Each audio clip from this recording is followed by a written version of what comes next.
Today we are going to explore a dark chapter of medieval history that is rarely told in textbooks. What really happened after medieval battles ended, revealing scenes so disturbing that many surviving warriors refused to speak about them for the rest of their lives.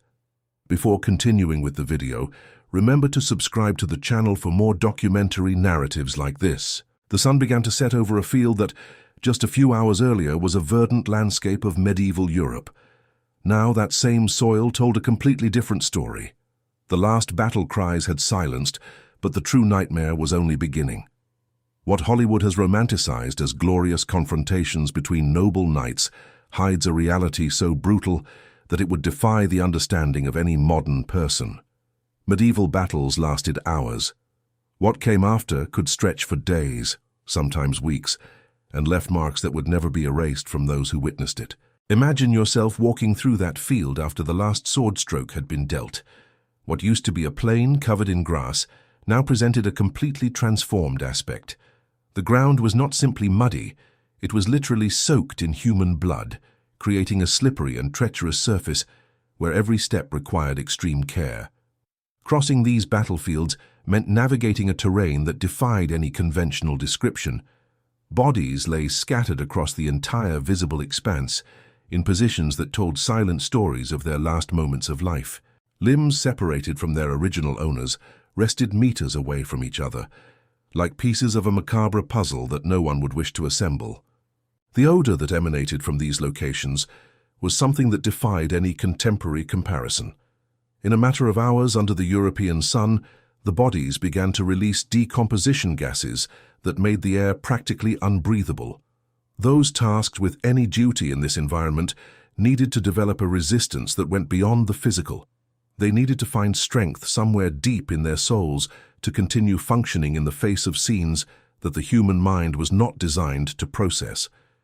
And here lies a fact that few consider. These bodies were not quickly removed, as would happen in any modern conflict. They remained exactly where they had fallen for days, sometimes for entire weeks. The reason for this was simple logistics. When thousands of corpses were scattered across kilometers of terrain, the task of disposal became a challenge that would overwhelm even the most sophisticated waste management systems of today. Medieval battles frequently resulted in losses of 25% or more of the troops involved. This meant that 1 in every 4 people who marched onto that field would never return to the arms of their families. But there was something happening in those fields that would precede any cleanup or burial effort, something that transformed those scenes of carnage into a kind of macabre trade fair. And to understand this, we need to look at the medieval economy in a way that is rarely discussed. When the last sword hit the ground and the last groans of pain finally ceased, a new activity took over the battlefield. A few hours after the end of the fighting, figures began to emerge from the shadows of twilight. First, the surviving soldiers themselves quickly tucked into their pockets anything of value they could find before their commanders noticed. Next, the residents of neighboring villages arrived, armed not with swords, but with wheelbarrows and a complete absence of scruples regarding the work they were about to perform. For these people, dead knights represented walking opportunities that had conveniently stopped walking. A single quality sword could cost as much as a peasant's house. Finding a full set of plate armor was equivalent to winning the medieval lottery. Some looters managed to accumulate more wealth by rummaging through battlefields than most people earned in years of honest work. It was a grim profession, but surprisingly lucrative for those willing to perform it. The scene that unfolded in these moments would defy any modern notion of posthumous dignity. Groups of people fighting each other for the best loot, disputing pieces of armor while the body of its former owner still maintained some residual heat. The most organized looters came prepared with specific tools for their trade, hammers, pliers, and even small saws to remove stuck equipment without damaging it. These were not amateurs improvising under circumstances. They were post-battle professionals with a disturbingly specialized set of skills. And there were even more disturbing situations. Wounded soldiers, unable to move, lay there watching strangers debate the value of their boots while they were still wearing them. Some particularly enterprising looters went as far as negotiating with dying soldiers, offering to deliver final messages to their families in exchange for their weapons. It was a peculiar form of customer service that existed in a moral space that would challenge any contemporary ethical code. This entire operation created a bizarre underground economy, where goods from battlefields flowed to local markets with impressive speed.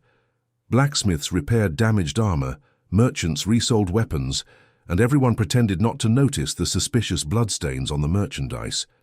It was a system that functioned with disturbing efficiency, transforming tragedy into profit with a practicality that reflected the harshness of medieval life. But as chaotic as the looting might be, nothing compared to the fate that awaited the wounded soldiers left behind. The medieval approach to battlefield medicine would make any modern veterinarian look like a top-tier surgeon. And to understand this, we need to examine who the people tasked with saving lives at that time were. When a medieval soldier was struck by a sword or pierced by an arrow, his true struggle was just beginning. The wound itself was the easy part compared to what would come next. Medieval battlefield medicine would make modern emergency rooms look like true luxury spas in comparison. The most qualified medical professionals of the time were often barbers who had learned a few things about cutting. The logic was simple. They already possessed sharp tools and steady hands. But these men were performing life-or-death surgeries with approximately as much medical training as any average person would have in rocket science. The history of barber surgeons dates back to the early Middle Ages, when monasteries employed barbers to maintain the monks' tonsures. Over time, these professionals began to take on minor medical procedures. After the Lateran Council in 1215, when the Church officially separated medicine from surgery, barbers completely took over the role of surgeons for the common population. They performed bloodlettings, tooth extractions, and yes, battlefield amputations under conditions that would defy any modern notion of sterility.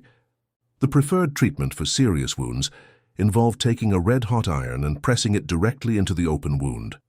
No painkillers, no anesthesia, just pure medieval love in the hardest way possible. The screams could likely be heard for miles. The logic, however, was relatively sound for the time. Burning the wound stopped the bleeding and supposedly prevented infections. Sometimes it worked, though it was more luck than skill. Wine became the miracle cure for practically anything. Deep wound? Pour wine over it. Arrow stuck in the shoulder? Time for a wine bath. About to have your leg sawed off? Better drink the wine first, because that was all the analgesia you were going to get. Battlefield surgeons had the practice of amputation down to a macabre art form. Typically, it took less than a minute for a surgeon to remove the damaged limb and another 3 to 4 minutes to stop the bleeding. First, tourniquets were placed above and below the surgical site. Then the soft tissue was cut, exposing the bone, which was then sawed. The stump was bandaged and left to heal.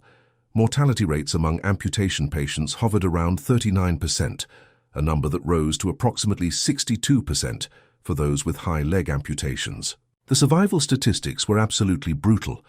A soldier was more likely to die from infection days after the battle than from the sword stroke that cut him. Think about that for a moment.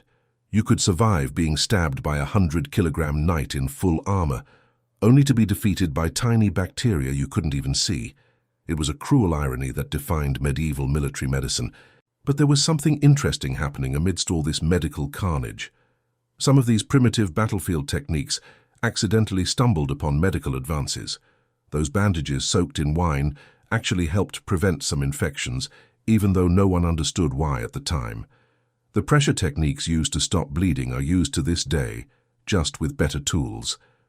Hugh de Luca, in the 13th century, argued that pus was harmful to a wound and began using wine to disinfect, although he failed to overturn the dominant idea that pus was necessary for healing. The barber surgeons who survived enough battles began to develop surprisingly effective methods through pure trial and error. They learned which wounds were worth treating and which meant certain death. This somber experience created the first real combat medics, even if they didn't know what germs were. It was progress earned at the highest of costs, human lives serving as experiments in a laboratory of horrors. And for those lucky enough to survive medieval medical treatment, there was yet another challenge waiting. Being captured was not necessarily better than being wounded, but it certainly came with its own unique set of medieval surprises. And here we enter one of the most fascinating and misunderstood aspects of medieval warfare, the ransom system. There was something that might surprise many about medieval warfare. Capturing enemies alive was often much more valuable than killing them. Well, at least if you captured the right people. Nobles were basically walking treasure chests on the battlefield. A single captured duke could guarantee someone's livelihood for the rest of their life. Their families would pay absolutely ridiculous sums to get them back. We are talking about the equivalent of millions in today's currency. The concept of ransom dates back to classical times, but fell into disuse during the early Middle Ages. By around the middle of the 11th century, however, it had returned in full force, and from the mid-12th century until the end of the 15th century, it became a dominant feature of warfare. The system was so institutionalized that tournament rules reflected it, dictating that a captured knight should surrender his horse and armor to his captor. It was the lure of loot, as much as the hope for fame and honor, that produced the tournament circuits of the 12th to 14th centuries, where knights traveled from tournament to tournament like modern professional athletes. But there was a cruel reality embedded in this system. Your social status determined absolutely everything about your experience of captivity. If you were a peasant soldier, good luck with that. You would be executed on the spot or sold into slavery faster than you could say the word mercy. That whole chivalric code everyone romanticizes? Yes, that only applied if you had the right lineage and enough gold in the family vault. The ransom business functioned like a peculiar medieval market, except the goods were human lives. Negotiations could drag on for years, and the strange part is that some prisoners actually lived better in captivity than at home, assuming their captors wanted to keep them in good condition to maximize the ransom value. An English noble spent a decade in a French castle, basically living like a pampered guest while lawyers negotiated his price tag. The system created some seriously distorted incentives on the battlefield. Soldiers literally fought each other over who would get to capture valuable prisoners. Imagine grown men having playground arguments while standing over a wounded count, except with swords and real money at stake. At the Battle of Poitiers in 1356, when King John II of France was captured, there was a fierce dispute over who would have the right to him. Although he surrendered to a knight from Artois, he was still in danger, as the crowd of Gascons and English began to fight over him. Finally, he was rescued by the Earl of Warwick and Lord Cobham, who took him to the Prince of Wales. Treatment varied enormously depending on the personality and bank account of the captor. Some prisoners lived in relative luxury, playing chess and writing poetry while their ransoms were being settled. Others found themselves chained in dungeons that would make modern prison cells look like five-star hotels. It was basically medieval roulette. Spin the wheel and hope to be captured by someone with good manners and a penchant for comfortable accommodations. The ransom business was so lucrative that some lords made it their primary source of income. They planned entire military campaigns around capturing specific high-value targets, like medieval bounty hunters with really expensive equipment. Ransoms, more than loot, were what made the 100 Years' War so profitable for England and impoverished France. This was partly because, as a ransom was a reflection of a man's ability to pay, it was also indirectly a reflection of his worth. The English soon learned that it was advantageous to let French captives name their own ransoms, because pride often induced prisoners to name ransoms more suited to their self-image than to the size of their wallets. But what happened to all those bodies left behind after the lucrative prisoners were taken away? The logistics of cleaning up a medieval battlefield created problems that would make modern waste management companies run away. The smell hit you first. Then came the grim reality of what needed to happen next. After medieval battles, someone had to deal with thousands of decomposing corpses scattered across the field. And this was not a job people lined up for at the medieval employment office. Mass graves became the standard solution. Why? Simple math. When you have 3,000 dead bodies and only a handful of exhausted villagers to dig, individual graves simply weren't practical. These huge pits could hold hundreds of corpses at once, piled in layers like a macabre lasagna that no one had ordered. Historical records give us some idea of what might have happened to the bodies on the battlefields. Many corpses left on the field would naturally be buried. Historian Christopher Daniel, in his book On Death and Burial in Medieval England, indicates that at that time people preferred to bury bodies in consecrated ground. This was not always possible after a battle, But nevertheless, mass graves were sometimes dug to bury the battlefield corpses. Several of these mass graves have been discovered over the centuries. In Wisby, on the island of Gotland, where an army of the Danish king defeated peasants and locals in July 1361, a mass grave was found in 1905. By 1928, 3 other pits had been discovered outside the city gates. At least 1,185 bodies were found. The corpses were still in their armor, possibly because the hot weather and the numbers involved made it impossible to strip the bodies before decomposition began. But many battlefields were actually valuable farmland. Farmers needed their fields back to grow crops, not to serve as permanent cemeteries.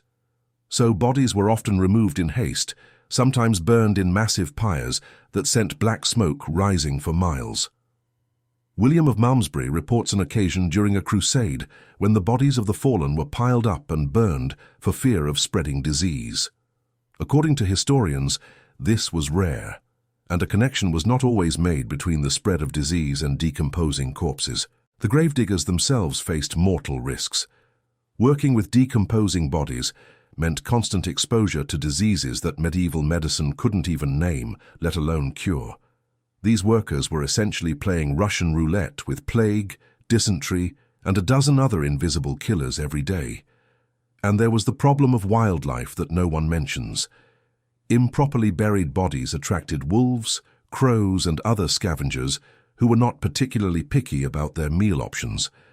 Imagine trying to explain to your medieval insurance agent that wolves dug up your battlefield and scattered remains across 3 counties. The really shocking part: sometimes the bodies were not buried at all.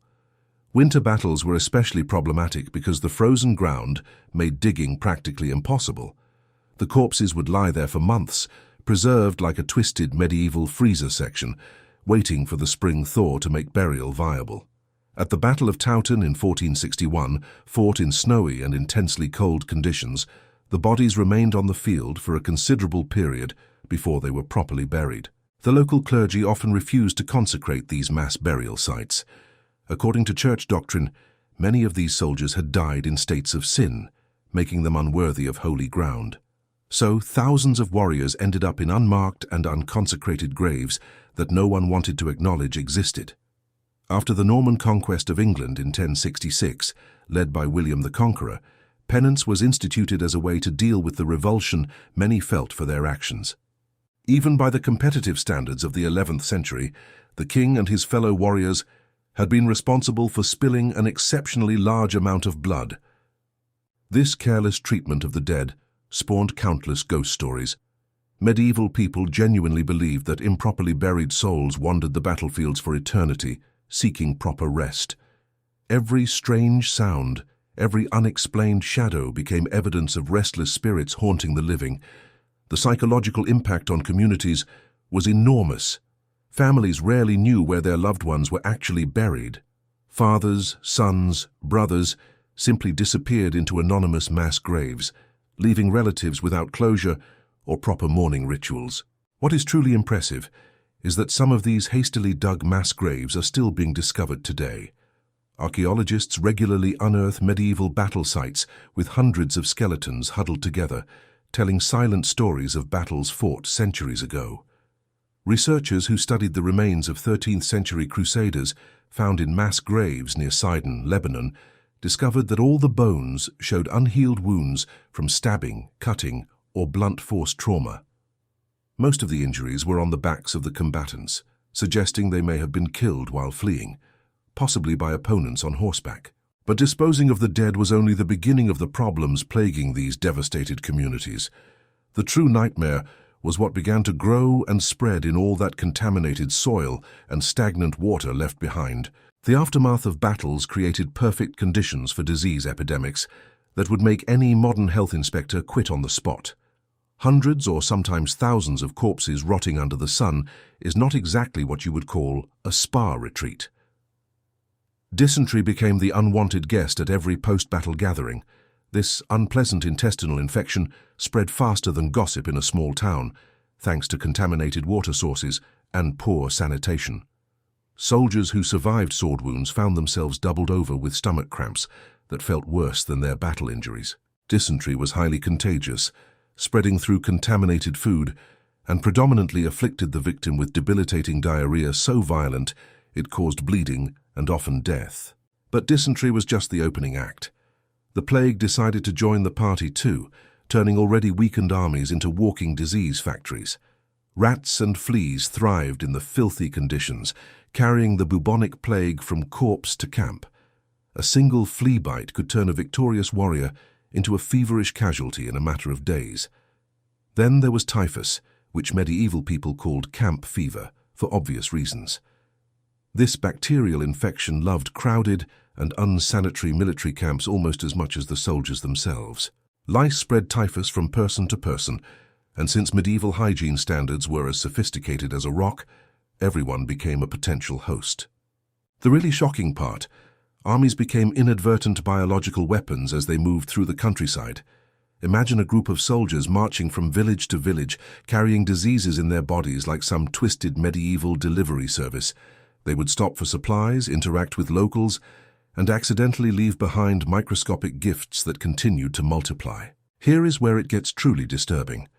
Some battles saw more casualties from disease outbreaks in the following weeks than from actual combat. During the siege of Harfleur in 1415, which preceded the famous Battle of Agincourt, losses began to mount among the English besiegers, with deaths and illnesses caused by the outbreak of disease due to unsanitary conditions.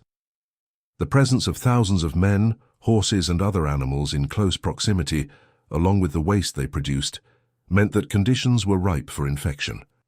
This was a perennial problem faced by all armies at sieges in the Middle Ages, with diseases such as dysentery often inflicting a death toll higher than those caused by enemy action.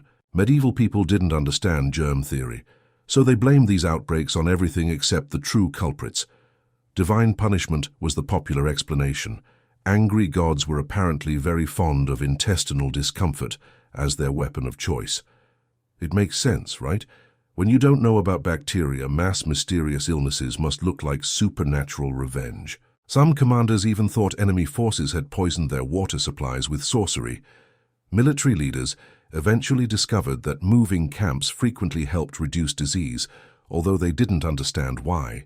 They just knew that staying in a contaminated location for too long meant watching your army dissolve into a collection of sick and dying men. Roman military manuals required burial to be completed within 14 days after the battle to prevent the contamination of water and food supplies. Officers who did not meet burial deadlines faced court-martial. The irony is deliciously dark. Warriors who trained their entire lives to face death in glorious combat would end up defeated by microscopic enemies they couldn't even see coming. It was as if nature itself mocked their pretensions of military glory. But surviving disease was not the end of a soldier's problems. The mental scars of witnessing such horror created a completely different type of battlefield that existed only in their minds. And this is where we come to the most neglected and misunderstood aspect of the aftermath of medieval battles. Physical wounds could heal, but something much more sinister remained in the minds of medieval warriors. Like a ghost that refuses to leave, the psychological scars of battle haunted survivors for years. Imagine a knight returning home after watching his closest friend be cut down by an enemy sword. These men didn't simply shake off the dust and go have a beer at the local tavern. They carried the weight of every fallen comrade, every desperate scream, every moment they thought death was breathing down their necks. Medieval society had zero understanding of what we today call post-traumatic stress disorder. Back then, if you couldn't sleep because you kept hearing the clinking of steel in your head, people assumed you were cursed or weak. Warriors woke up in cold sweats, reliving battles that had ended months ago. Some couldn't handle loud noises without jumping in fright. Others became violent and unpredictable, lashing out at family members who had no idea what was going on inside their heads. Thomas Hebel Holm, a medieval historian at the University of Copenhagen, found compelling evidence of psychological trauma in medieval texts. During his studies on violence in the Middle Ages, he came across a book written by a knight who lived in the first half of the 14th century. His name was Geoffroy de Charny, and he was one of the most respected knights of his time. The book, about the life of a knight, included the psychological consequences of being a knight, and they strongly resemble the symptoms of post-traumatic stress. Dechani describes how knights faced difficulties getting through the night, being seized by great terrors, even when they were safe from any external danger, and having to fight feelings that even nature was against them. He wrote, "In this profession, one must endure heat, hunger, and hard work, sleep little and often be on watch, and be exhausted and sleep uncomfortably on the ground only to be abruptly awakened, and you will be powerless to change the situation. You will often be afraid when you see your enemies coming towards you with lowered spears to run you through and with drawn swords to cut you. Arrows and bolts come towards you, and you do not know how to best protect yourself." The term soldier's heart was eventually used to describe these mysterious ailments, but medieval people were more likely to blame evil spirits or divine punishment. It makes sense, right? When your understanding of the human mind is as advanced as your plumbing system, supernatural explanations seem perfectly reasonable.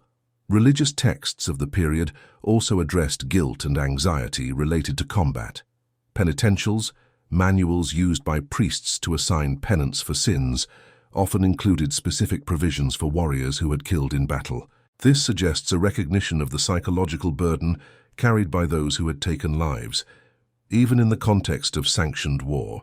And here is where it gets really twisted. These traumatized warriors were expected to maintain the chivalric code. You know, be noble, honorable, and courteous. Try being a perfect gentleman when you're having flashbacks of eviscerating someone with a battle axe.